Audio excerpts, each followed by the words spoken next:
자, 안녕하세요. 쇼토드입니다. 이번 시간도 실전 공무원 문제 10문제 정도 풀어보는 시간을 갖도록 하겠습니다. 풀면서 중요한 쟁점들은 최대한 상세하게 설명하는 시간입니다. 자, 1번 문제 행정상 즉시강제 문제 나오죠. 예, 이거 중요합니다. 그죠? 개념. 일단 행정상 즉시강제 문제 나오면 강제집행이랑 구별해야 되죠. 강제집행이랑. 강제집행이란 건 뭐죠? 기본적으로 어, 행정대집행이나 직접강제, 이행강제금, 강제징수 등이 있죠. 이러한 강제집행은 구체적인 의무 불이행을 전제로 해서 사전 절차를 밟아서 실력 행사를 하는 데 반해서 이 즉시강제의 특징으로 한다면 행정상의 급박한 장애 제거를 위해서 의무 불이행이나 사전 절차를 요건으로 하지 않고 실력 행사한 점에서 강제 집행 절차와 다른 겁니다. 그죠? 그래서 강제 집행과 구별해야 된다. 특징은 강제 집행은 구체적인 의무 불이행을 전제로 하지만 즉시 강제는 구체적인 의무 불이행을 전제로 하지 않고 즉시 실력 행사를 해서 행정 목적을 실현하는데 차이가 있다. 자, 1번 볼게요. 행정상 즉시강제는 국민의 권리 침해를 필연적으로 수반하므로 이에 대해서 항상 영장주의가 적용되지 않죠. 이게 바로 행정상의 즉시강제의 특징 때문에 그렇습니다. 예. 상대방의 임의이행을 기다릴 시간적 여유가 없을 때 바로 실력 행사를 하는 것이기 때문에 그 본질상 그 행정상 즉시강제는 급박성을 요건으로 합니다. 따라서 법관의 영장을 기다려서는 목적을 달성할 수 없다고 할 것이기 때문에 원칙적으로 영장주의가 적용되지 않는다. 이것은 제 입장이 아니라 헌법재판소 입장이다. 1번이 틀렸네요. 1번 정답. 자, 행정상 즉시강제는 직접강제, 그죠? 와 달리 행정상의 강제 집행에 해당하지 않는다. 맞습니다. 강제 집행이 아니다. 대표적으로 행정상 즉시강제는 비디오물 게임물에 관한 불법 게임물에 관한 수거 폐기 조치 같은 것들이 대표적인 예죠. 4번 다른 수단으로는 행정 목적을 달성할 수 없는 경우만 허용되며 이 경우에도 최소한으로만 실시하여야 한다. 그죠? 따라서 행정상 즉시강제는 이러한 필요 최소한도에 그쳐야 함을 내용으로 한다. 조리상의 한계가 있다. 그래서 4번도 옳은 지문입니다. 그래서 정답 1번이고요. 행정대집행 법상 행정대집행에 관한 설명으로 옳은 것을 골라라. 대집행이 뭐죠? 강제집행의 일정이죠. 행정상의 강제집행의 일종으로서, 그죠? 행정상의 의무자가 의무를 이행하지 않는 경우에 누가? 행정청이 스스로 의무자에 가름해서 그 의무 내용을 실현하거나 제3조로 하여금 그것을 대행케 해서 비용을 징수하는 방법. 그렇죠. 그렇기 때문에 그 성질상 대체적인 자기 의무에 해당합니다. 자기 의무에 하나입니다. 그 성질상 대체적 자기 의무에 하나일 수밖에 없다. 그래서 대표적으로 토지, 원상 회복 등의 의무의 집행에 이용되고요. 대집행의 요건이나 그 절차에 관해서는 지금 행정 대집행법에 규정을 하고 있는 거죠. 네. 대체적인 자기 의무의 불이행의 경우에 한한다는 점. 다른 그 점에서 다른 강제 집행의 수단인 행정상 강제 징수라든가 집행벌과 다릅니다. 대체적 자기 의무 불이행의 경우에 대처하기 위한 수단이 바로 대집행이다. 자, 이 정도 개념과 성질에 대해서 일단 이해하고 계셔야 되죠. 그럼 문제 풀기 훨씬 수월합니다. 옳지 않은 것을 골라라. 퇴거 의무 및 점유 인도 의무의 불이행은 행정 대집행의 대상이 되지 않는다. 네, 이것도 판례 입장이죠. 자, 지금 이러한 퇴거 의무 및 점유 인도 의무의 불이행. 그래서 퇴거하고 이를 대집행하겠다는 내용의 계고 처분은 그 주된 목적이 시설물의 보존을 위한 것이기 때문에, 즉 점유자가 설치한 불법 시설물을 철거하는 것이 아니라 점유자의 점유를 배제하는 데 있다. 그죠? 퇴거 의무나 점유 인도 의무의 불이행은 그렇다. 그래서 강제적으로 실현함에 있어서 직접적인 실력 행사가 필요한 것이지, 말씀드린 대체적 자기 의무, 즉 대체적 자기 의무에 해당하는 것으로 볼 수는 없기 때문에, 직접 강제의 방법에 의해서 의하는 것은 변론으로 하더라도 여러분 행정 대집행법에 의한 대집행의 대상이 되지는 않는다. 네, 이것이 바로 시설물 철거, 대집행, 계고, 처분, 취소에 있어서 판례 입장입니다. 그래서 퇴거 의무와 점유 인도 의무의 불이행은 이거는 직접 강제 방법에 의하여 하는 것이지, 대체적 자기 의무에 성질상 해당되지 않기 때문에 행정 대집행의 대상이 된다? 되지 않는다. 그죠? 그래서 옳은 지문 맞고요. 건물 철거 명령 및 철거 대집행 계고를 한 이후에 이에 불응을 하자 다시 2차, 3차 계고를 하였다면 철거 의무는 처음에 한 철거 명령 및 철거 대집행 계고로 이미 발생하였고, 그 이후에 2차, 3차 계고는 새로운 철거 의무를 부과한 것이 아니라 대집행 기한을 연기하는 통지에 불과하다. 예, 이거 지난 시간에도 강조했던 판례죠. 그렇습니다. 2차, 3차는 대집행 기한의 연기 통지에 불과하다고 보는 것이 판례 입장입니다. 그러니까 건물 철거 의무는 1차적 철거 명령 계고 처분으로서 이미 발생했다고 보는 거죠. 2번 지문도 옳은 지문이네요. 3번 관계법령에서 금지 규정 및 위반에 대한 벌칙 규정은 두고 있으나, 금지 규정 및 벌칙 규정은 당연히 금지 규정 위반 행위로 인해 발생한 유형적 결과를 시정하게 하는 것도 예정하고 있다 할 것이어서 금지 규정 위반으로 인한 결과의 시정을 명하는 권한도 인정하고 있는 것으로 해석된다. 예, 이것도 3번 지문이 어디에 틀렸나요? 관계법령에서 정하고 있는 절대적 금지나 허가를 유보한 상대적 금지를 위반한 경우,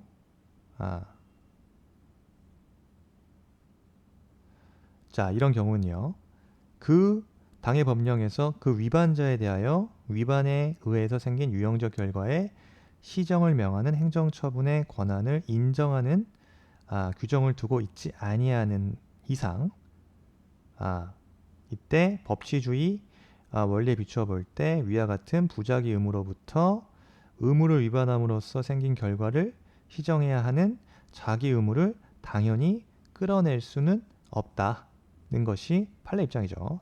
즉 허가를 유보한 상대적 금지 규정 으로부터 자기 의무, 즉 위반 결과를 시정을 명하는 권한이 당연히 추론된다고 보는 것이 아니다라는 것이 판례 입장입니다. 즉, 관계법령에서 금지 규정 및 그 위반에 대한 벌칙 규정을 두고 있으나, 금지 규정, 벌칙 규정은 당연히 금지 규정 위반 행위로 인해서 발생한 유형적 결과를 시정하게 하는 것, 즉 이러한 자기 의무가 포함되어 있다고 보지 않는다는 거죠. 그래서 이렇게 시정하는 것도 예정하고 있다고 할 것이어서 끝난 거죠. 이미 여기서 틀린 지문이죠. 금지 규정 위반으로 인한 결과의 시정을 명하는 권한도 인정하고 있는 것으로 해석되지 않겠죠. 그래서 허가를 유보한 상대적 금지 규정과 같은 그런 금지 규정으로부터 자기 의무, 즉 자기 의무가 뭐죠? 위반 결과를 시정을 명하는 권한이, 그죠? 유형적 결과를 시정하게 하는 것과 같은 자기 의무가 당연히 추론되는 것은 아니다. 그래서 3번이 틀렸다. 네, 그렇습니다. 재밌죠? 요 질문 논리적 흐름을 이해하고 계시면 좋겠습니다. 4번 대집행 계고를 함에 있어서 의무자가 스스로 이행하지 않는 경우에 대집행할 행위의 내용 및 범위가 구체적으로 특정되어야 하는데 그 내용과 범위는 대집행, 계고서뿐만 아니라 계고 처분 전후에 송달된 문서나 기타 사정 등을 종합하여 특정할 수 있다. 예, 이것도 판례 지문 그대로입니다. 즉, 대집행 계고를 함에 있어서는 그 행위의 내용, 범위는 반드시 대집행 계고서에 의하여서만 특정되어야 하는 것은 아니고요. 계고 처분 전후에 송달된 문서, 기타 사정을 종합해서 행위의 내용이 특정될 수 있다. 예, 이렇게 4번 지문도 옳은 지문. 자, 행정절차법 문제입니다. 옳지 않은 것을 골라라. 그랬습니다. 행정절차법 문제. 행정절차법은 행정절차에 관한 일반법 맞죠? 국회 또는 지방의회 의결을 거치거나 동의 또는 승인을 얻어 행하는 사항에 대하여는 행정절차법 적용이 배제된다. 이거는 행정절차법 제3조 제2항에 규정된 사항이죠. 그리고요.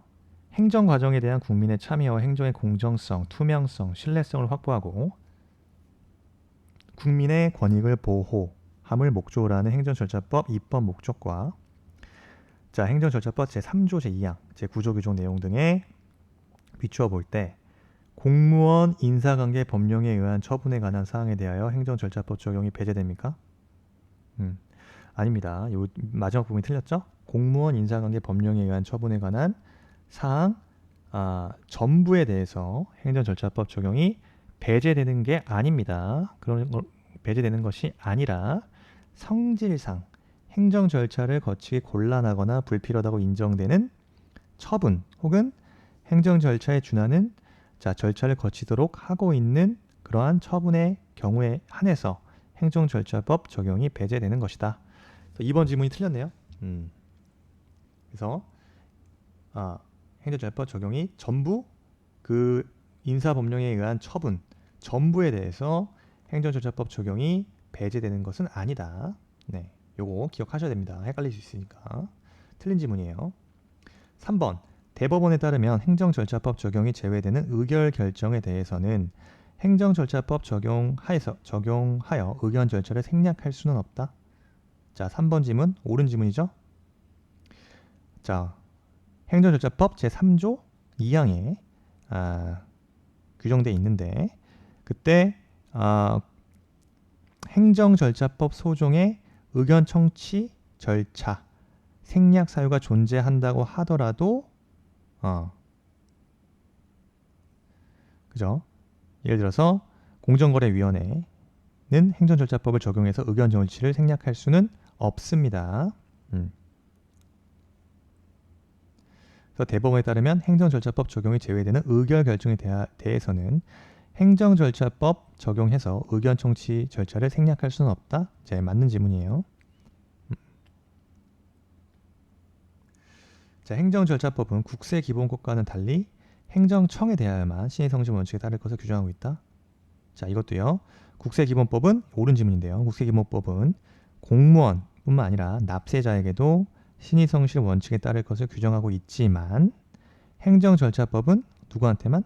행정청에 대해서만 신의성실 의무를 지우고 있습니다. 그래서 행정절차법 제4조 1항을 한번 살펴보시면 나와 있습니다. 그래서 행정청에 대해서만 신의성실 원칙에 따를 것을 규정하고 있다. 옳은 지문.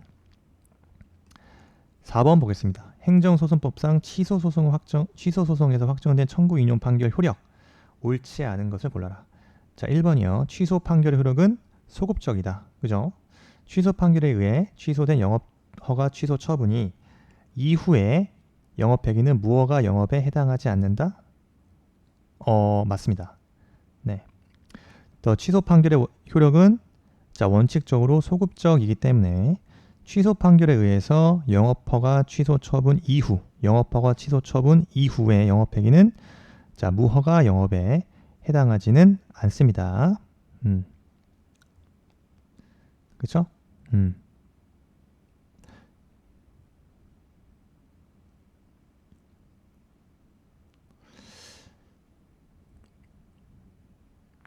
생각을 해보시면 영업에 금지를 명한 영업허가 취소 처분 자체가 이후 나중에 행정쟁송 절차에 의해서 취소가 되면 그 영업허가 취소 처분은 처분 시에 소급하여서 효력이 상실되는 거죠. 그렇게 되면 그 영업허가 취소 처분에 따라야 할 의무가 원래부터 없었음이 확정돼 버립니다. 따라서 영업허가 취소 처분 이후의 영업 폐기를 무허가 영업이라고 볼 수는 없겠죠. 그렇죠? 1번 옳은 지문. 2번 취소된 행정처분을 기초로 해서 새로 형성된 제3자의 권리가 취소 판결 자체의 효력에 의해 당연히 그 행정처분 전의 상태로 환원되는 것은 아니다. 맞죠? 자, 행정처분을 취소하는 확정 판결이 제3자에 대하여도 효력이 있다고 하더라도 일반적으로 판결 효력은 주문에 포함한 것에 한하여 미치는 것이고요. 것이고 그 취소 판결 자체 효력으로서 행정처분을 기초로 하여 새로 형성된 제3자의 권리까지 당연히 행정처분 전의 상태로 환원되는 것은 아닙니다. 자, 주문에 포함한 것에 하나에서 미친다. 그쵸? 기억하셔야 되는 거죠. 자, 취소 판결 기속력은 주로 판결의 실효성 확보를 위해서 인정되는 효력으로서 판결의 주문뿐만 아니라 그 전제가 되는 처분 등의 구체적 위법 사유에 관한 이유 중에 판단에 대하여도 인정된다. 맞습니다. 구체적 위법 사유에 관한 이유 중에 판단에 대하여도 인정되는 거죠. 그래서 여러분, 자, 기속력. 자, 기속력은요, 판결의 취지에 따라서 행정청을 구속하는 효력을 말하죠. 그래서 판결의 취지가 처분이 위법이라는 것을 인정하는 판결의 주문과 판결 이유 중 설시된 개개의 위법 사유를 포함하고 있습니다. 3번 지문은 옳은 지문. 4번이요. 행정처분의 판결에 의해서 취소된 경우 취소된 처분의 사유와 기본적 사실관계의 동일성이 인정되지 않는 다른 사유를 들어 새로이 처분을 하는 것이 기속력에 저촉되진 않죠. 자, 행정처분이 판결에 의해서 취소된 경우 그 취소된 처분의 사유와 기본적 사실관계에서 동일성이 인정되지 않는 다른 사유죠. 새로운 사유예요. 다른 사유를 들어서 새롭게 처분을 하는 거 기속력에 저촉되지 않는다. 그래서 기본적 사실관계의 동일성이 인정되는지 여부에 따라서 그 종전의 그 판결 종전 처분 사유와 확정 판결에서 위법한 것으로 판단된 종전 처분 사유와 그 기본적 사실관계의 동일성이 인정되는지 여부에 따라서 판단된다. 동일 사유인지 여부와 동일 사유인지 여부요. 따라서 기본적 사실관계의 동일성 여부는 그 처분 사유를 법률적으로 평가하기 이전의 구체적 사실에 착안해서 사실적 사실관계가 기본적인 점에서 동일한지 요것도 기억해 두세요. 자, 기본적 사실관계 동일성 의무는 처분 사유를 법률적으로 평가하기 이전에 구체적인 사실에 착안해서 그 기초인 사회적 사실관계가 기본적인 점에서 동일한지 여부에 따라서 결정됩니다. 4번 지문이 틀린 거죠? 완벽하게 틀렸습니다.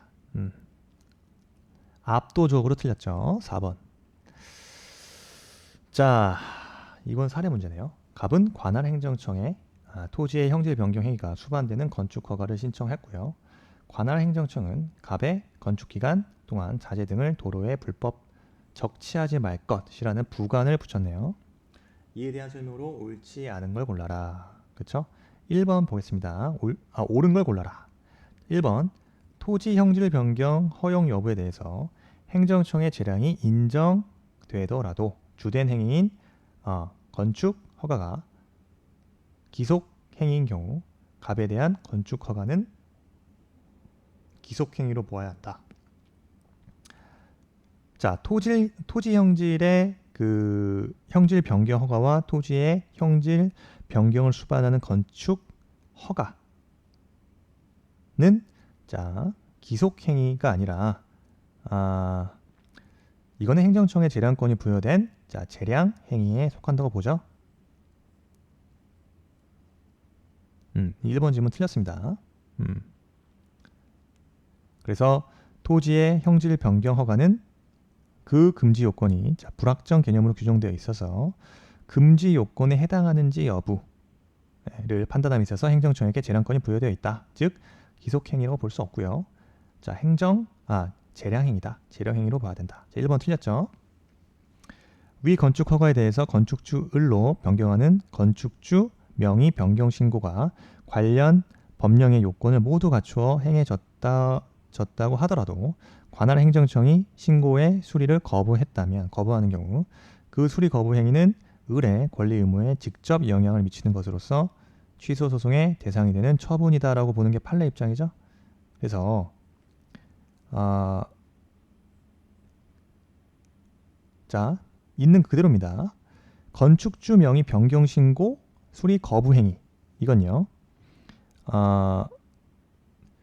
일단 기본적으로 행정청이 허가 대상 건축물 양수인의 건축주 명의 변경 신고라는 구체적 사실에 관한 법 집행으로서 그 신고를 수리하여야 할 법령상 의무가 있음에도 불구하고 행정청이 신고의 수리를 거부했다면 구체적인 뭡니까? 법적 이익을 침해하는 결과가 야기되는 거죠.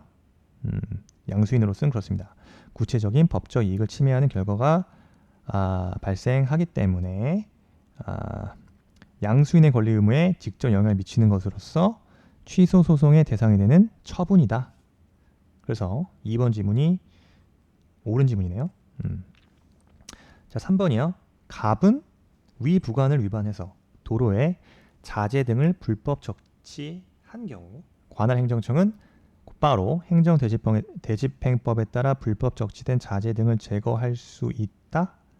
자, 건축 기간 동안 자재 등을 도로에 불법 적치하지 말 것은 자기 의무입니까? 그렇지 않죠. 불법 적치하지 말아달라.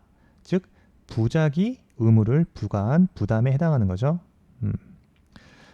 따라서 부자기 의무는 자기 의무로 전환 없이 곧바로 행정대집행법을 할 수는 없는 거죠.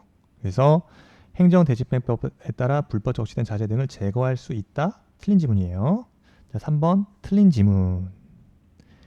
그렇죠?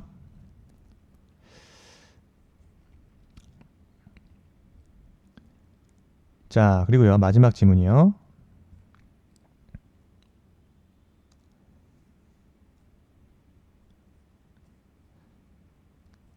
아까 제가 이거 1번 문제 설명드렸죠. 해당 대집행에 해당이 되려면 기억해야 된다. 대체적 자기 의무에 하나야 된다.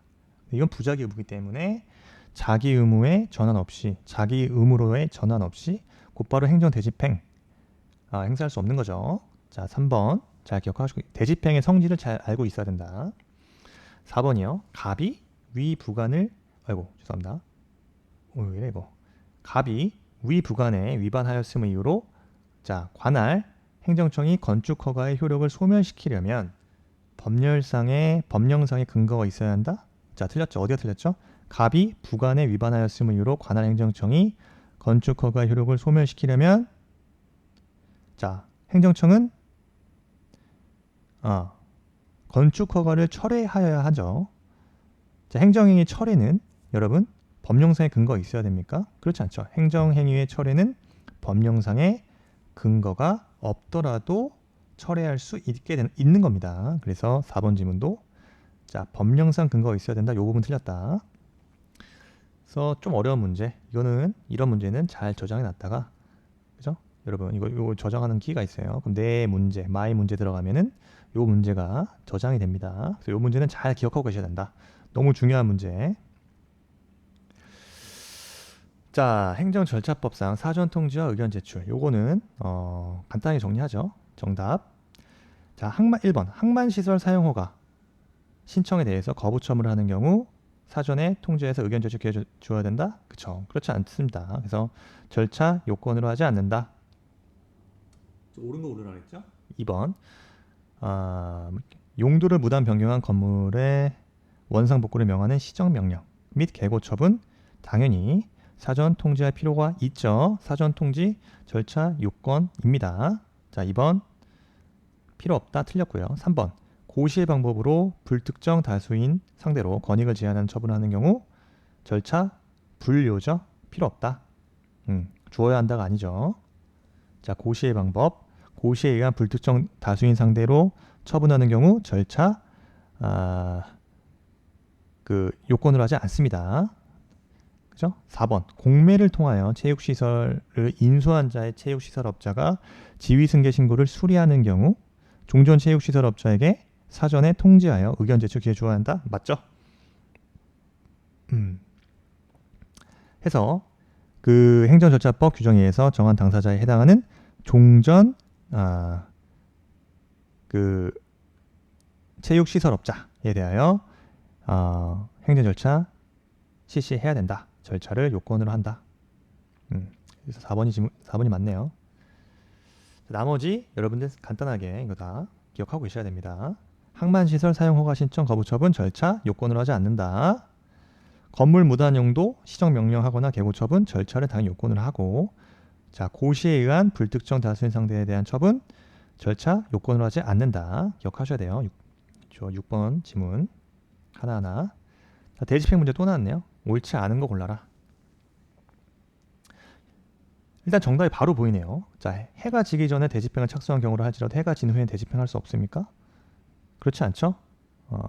예외 사유. 해가 지기 전에 대집행을 착수한 경우, 그때 해가 뜨기 전이나 해가 진 이후에도 대집행을 할 수 있는 거죠. 해가 지기 전에 대집행을 착수한 경우, 이것도 예외 사유에 포함된다. 그 외에 여러분 예외 사유요. 뭐가 있습니까? 해가 뜨기 전이나 해가 진 후에는 후에라도 대집행을 할 수 있는 경우, 당연히 의무자가 동의했다면 할 수 있죠. 그 다음에 지금 말씀드린 대로 해가 지기 전에 이미 대집행에 착수한 경우, 그 다음 목적이 불가능한 경우죠. 해가 뜬 후부터 해가 지기 전까지 대집행을 하는 경우, 그 대집행의 목적이 달성 불가능한 경우 할 수 있겠죠. 그 밖에 자, 비상시나 위험이 절박했다면 대집행 가능합니다. 나머지 질문 볼까요? 건물의 점유자가 자, 철거 의무자인 때 건물 철거 의무에 퇴거 의무도 포함되어 있는 것이어서 별도 퇴거 명하는 집행권은 필요하지 않다. 자, 맞고요. 자, 피수용자 등이 기업자에 대해서 부담하는 수용 대상 토지의 인도 의무, 자, 대집행 대상이 될 수 없고요. 왜냐?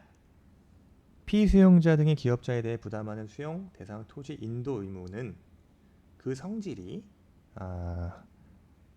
대체적 자기 의무입니까?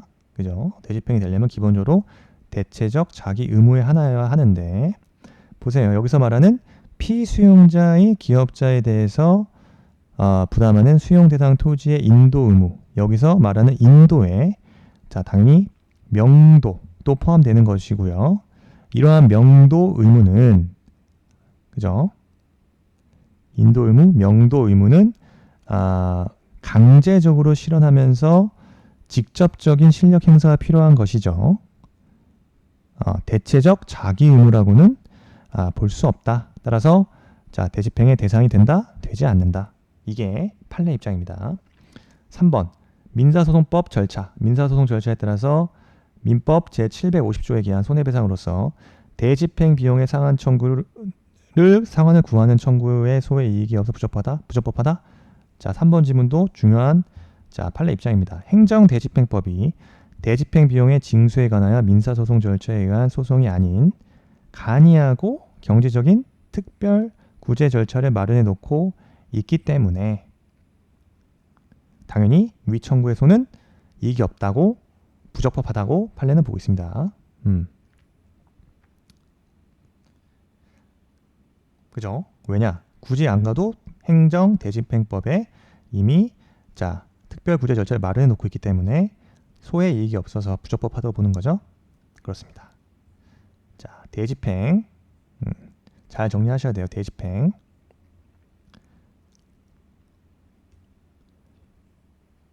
8번 자, 부가 문제요. 옳지 않은 거 고르라 했죠? 지금 정답이 2번 찍혀져 있었는데 2번 맞네요. 예, 옳지 않습니다. 일단 1번 볼까요? 부간의 사후 변경은 사정 변경으로 인해 당초의 부담을 부과한 목적을 달성할 수 없는 경우에도 허용될 수 있다. 그죠? 예외적으로 자, 사정 변경으로 인해서 당초의 부담을 부과한 목적을 달성할 수 없게 된 경우 자, 그 목적 달성에 필요한 범위 내에서 예외적으로 허용되고 있습니다. 허용됩니다.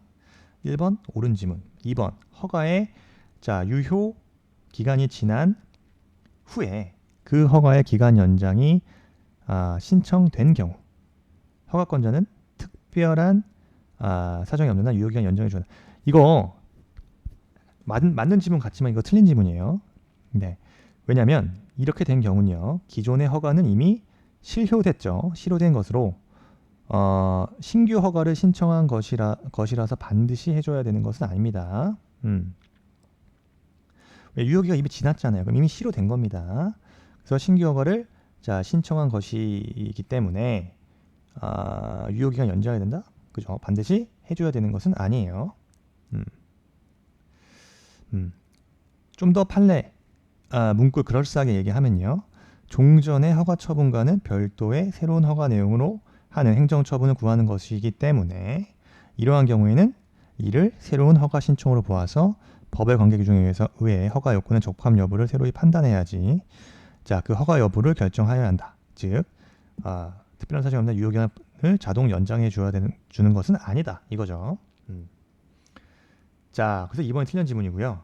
3번 부담이 아닌 부감만의 취소를 구하는 소송이 제기된 경우에 법원은 각하 판결을 합니다. 각하 대상이죠. 부감만의 독립쟁송에 대해서 자 부담 이외는 자 인정을 하고 있지 않죠. 그래서 대법원은 부담만 유일하게 인정을 합니다. 자 부간의 독립쟁송 유일하게 부담만 인정을 하고 부담 이외에는 인정을 하고 있지 않는다. 즉 각하 대상이 된다. 부담이 아닌 부감만의 취소를 구한 소송 당연히 각하 판결 내린다. 그죠? 맞는 지문입니다. 오롯이 부담만 예외적으로 독립쟁송을 인정하고 있다. 이렇게 나올 수 있겠죠? 그래서 3번 지문 반대로도 나올 수 있다. 4번 행정처분에 붙인 부담이 무효가 되더라도 그 부담의 이행으로 한 사법상 법률 행위가 항상 무효가 되는 것은 아닙니다. 그죠? 행정처분에 붙인 부담인 부간이 무효가 되면 부담의 이행으로 한 사법상 법률 행위도 당연히 무효가 된다? 되는 게 아닙니다. 사법상 법률 행위가 당연히 무효가 되는 것은 아닙니다. 그래서 4번 지문도 맞는 지문. 자, 개인적 공권에 대한 설명으로 옳은 것을 골라라. 개인적 공권이 뭐죠? 개인적 공권. 개인적인 공권. 그죠? 맞아요. 그거예요. 그죠? 우월적인 여러분 의사 주체인 국가와 같은 행정 주체에 대해서 상대방인 개인이 가지는 권리를 개인적 공권이다 라고 얘기합니다. 말 그대로 법문 그대로 쉽게 얘기해서 개인적 공권은 다른 말로 법률상 이익과 같은 개념으로 이해되는 거죠. 법률상 이익과 같은 개념이다. 근데 우리가 구별해야 되는 건 뭐죠? 바로 반사적인 이익과 구별해야 되는 거죠. 반사적 이익. 그죠? 오랜만에 노트 한번 볼까요? 여러분, 개인적 공권과 구별해야 될 게 반사적 이익이죠. 반사적 이익을 구별합시다. 기본서에 나와 있어요. 반사적 이익이 뭡니까? 반사적 이익. 행정 법규가 공익상의 견지에서 행정 주체 또는 제3자에 대하여 일정한 의무를 부과하고 있는 결과 개인이 간접적으로 받는 이익을 말합니다. 자, 반사적 이익은 당연히 법의 보호를 받지 못하죠. 반사적 이익이기 때문에. 자, 간접적으로 받는 이익이다. 그래서 반사적 이익이 침해된 경우에도 소송에 의해서 구제받을 수 없죠. 그 점에서 자, 개인적 공권과 그죠? 구별된다. 자, 그걸 기억하셔야 되는 겁니다. 그래서 핵심은 그 반사적 이익인지 그리고 아니면 법률상 이익인지 이거를 구별해야 된다. 그렇습니다. 그렇죠? 그래서 이렇게 개념적인 차이에 대해서 한번 구별해 보고요. 문제 보겠습니다. 자, 문제를 보면 1번이요. 옳은 거 고르라고 했죠? 규제 권한 발동에 관해 행정청의 재량을 인정하는 건축법의 규정은 소정의 사유가 있는 경우 행정청의 건축물의 철거 등을 명할 수 있는 권한이 부여한 것일 뿐만 아니라 행정청에 그러한 의무가 있음을 규정한 것이다. 그렇지 않죠. 네, 행정청에 그러한 의무가 있음을 규정한 것이라고 볼 수 없다. 그렇습니다. 그래서 1번 질문은 틀렸다. 자, 이거는 뭐 또 특히 이해하기보다는 결론을 외우세요. 네, 건축법 규정. 규제 권한 발동에 관한 행정청 재량 인정하는 건축법 규정이 행정청에게 건물 철거 등을 명할 수 있는 권한을 부여한 것일 뿐만 아니라 그러한 의무가 있음을 행정청에 그러한 의무가 있음을 규정한 것이다 라고 볼 수 없죠. 그래서 1번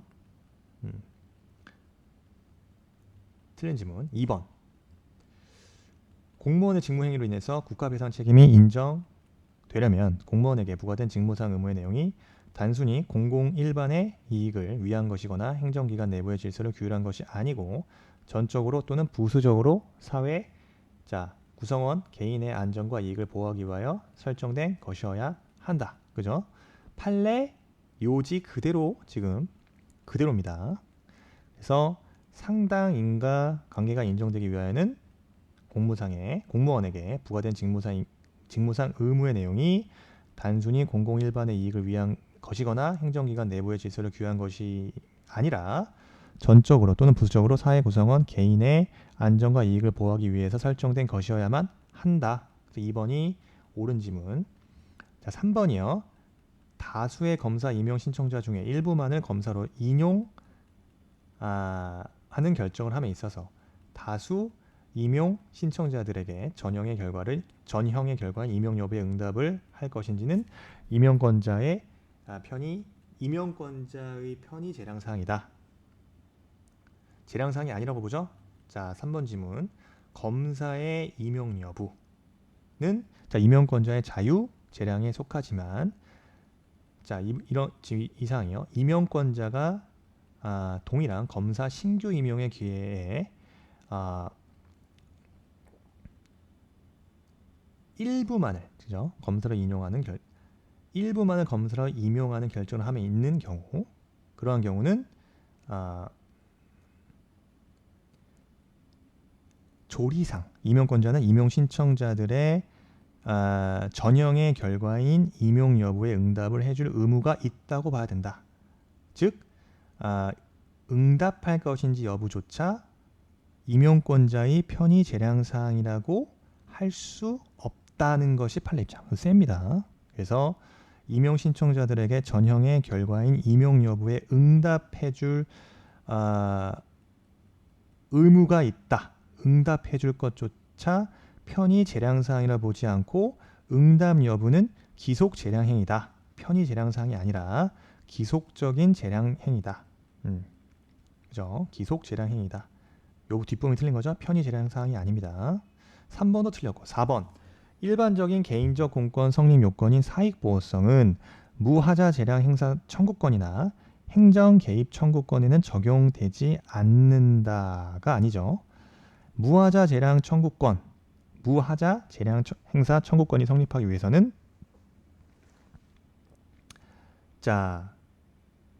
최소한 그죠?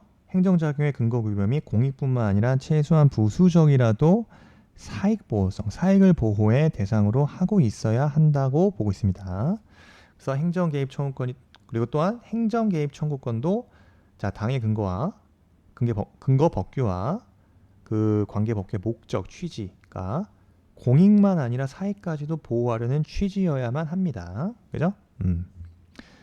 해서 여러분 무하자 재량 행사 청구권. 이 말이 좀 어렵습니다. 무하자 재량 행위 청구권.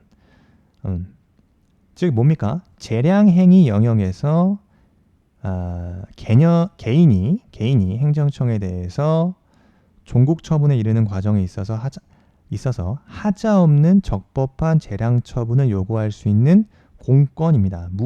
하자가 없는 재량을 행사해달라고 재량 처분을 요구하는 공권을 말하죠.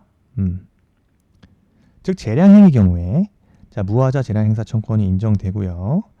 행정 개입 청구권은 원칙상 인정되진 않지만 재량권이 0으로 수축하는 경우, 이 말 들어보셨죠? 재량권이 0으로 수축하는 경우에 무하자 재량 행사 청구권이 행정 개입 청구권으로 전환되어서 행정 개입 청구권이 인정된다고 봅니다. 그죠? 그러면 재량이 0으로 수축된다? 이 말이 뭐예요? 재량권이 0으로 수축된다.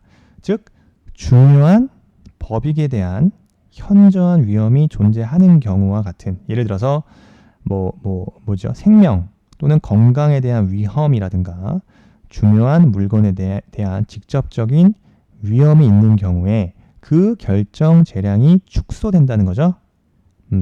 중요한 법익에 대한 현저한 위험이 존재하는 경우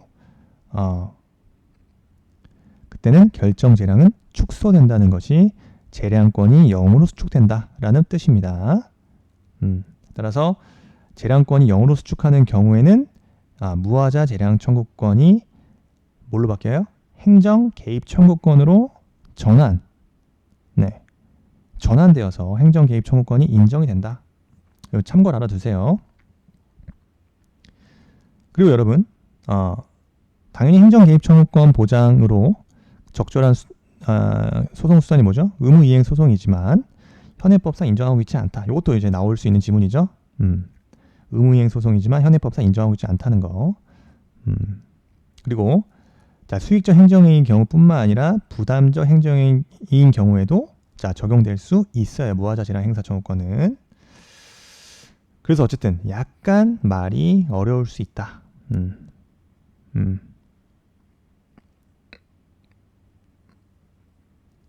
그쵸?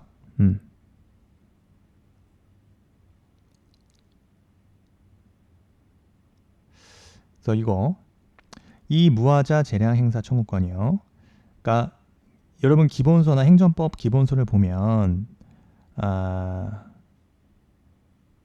그 검사 임용 거부 처분 취소 청구 사건이요. 에서 무하자 재량 행사 청구권이 처음 인정된 것으로 보는 견해도 있지만 누구죠? 그 홍정선 교수님 책에 의하면 이 판결은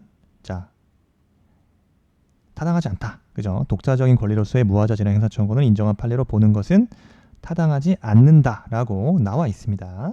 각주 처리에. 어쨌든요. 너무 깊이 들어갈 필요는 없고요. 어쨌든 일반적 개인적 공권의 성립 요건은 사익보호성은 무하자 재량 행사 청구권과 행정 개입 청구권에는 적용되지 않는다가 아니다. 이거 틀린 질문이에요. 그죠? 당연히 사익보호성을 인정해야 된다. 적용되지 않는다가 틀렸다. 그래서 9번 답은 2번이네요.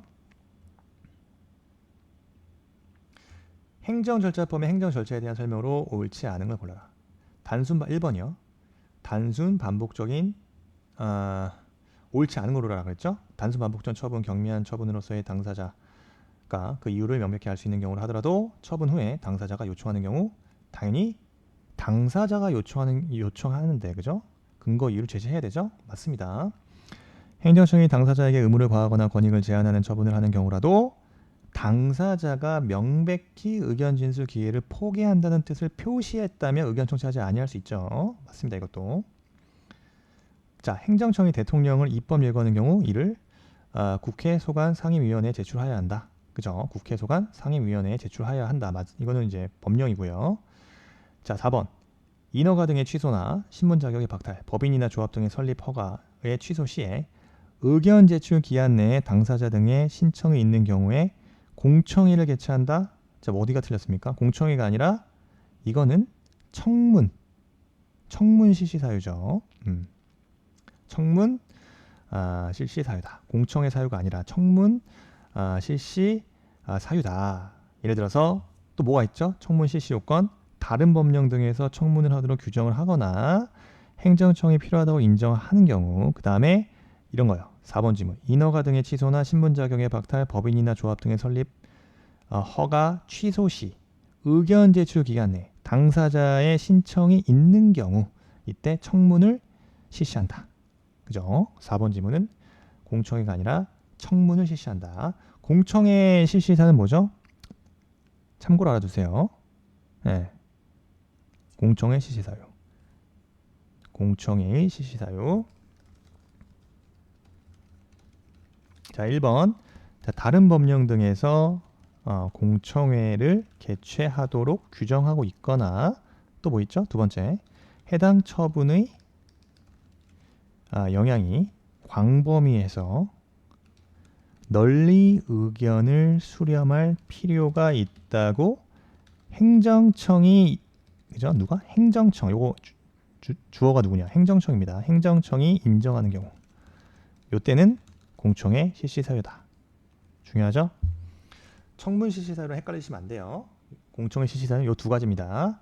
다른 법령 등에서 공청회를 개최하도록 규정하거나 해당 처분의 영향이 광범위하여서 널리 의견을 수렴할 필요가 있다고 행정청이 인정하는 경우. 요 두 가지가 공청회의 실시 사유입니다. 자, 10문제 다 풀었습니다. 그죠? 나머지 여러분들 20문제 그죠? 세트로 해가지고 한 40문제를 2세트씩만 푸세요. 총 80문제, 하루에 80문제만 풀어내시면은 시험 보러 가실 때 그 뭡니까? 좀 자신감이 좀 붙습니다. 예. 다 맞는 걸 목표로 하는 건 아니죠. 90점입니다.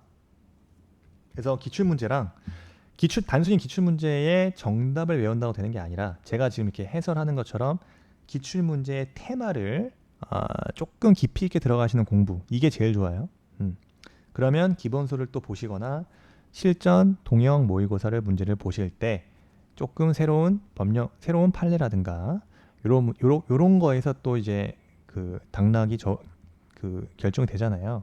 근데 가장 안전한 공부법은 이렇게 기출 문제를 통해서 기출 테마를 충실하게 익히시고, 그러면 기본 베이스가 깔리겠죠? 그 위에 다양한 또 실전 동형 문제를 풀어 보시는 것이 안전한 방법입니다. 그리고 고득점에 가장 빠르게 도달할 수 있다.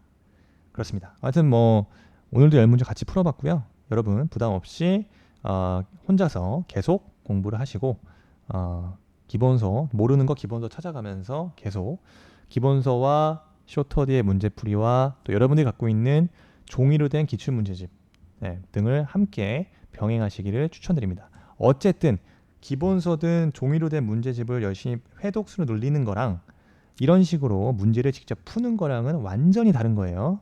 그걸 구별하시고 문제풀이도 그와 비슷한 시간을 많이 할애하시는 게 좋습니다. 문제풀이도 즉 훈련이라고 저는 표현을 하는데, 그러한 훈련을 많이 하셔야 실제 시험장에서 당황하지 않고 내가 이걸 확실하게 알고 모르는 거를 구별해내실 수 있다. 즉 오답률을 줄일 수 있다. 다른 말로 정답률을 당연히 높여나갈 수 있는 겁니다. 오케이.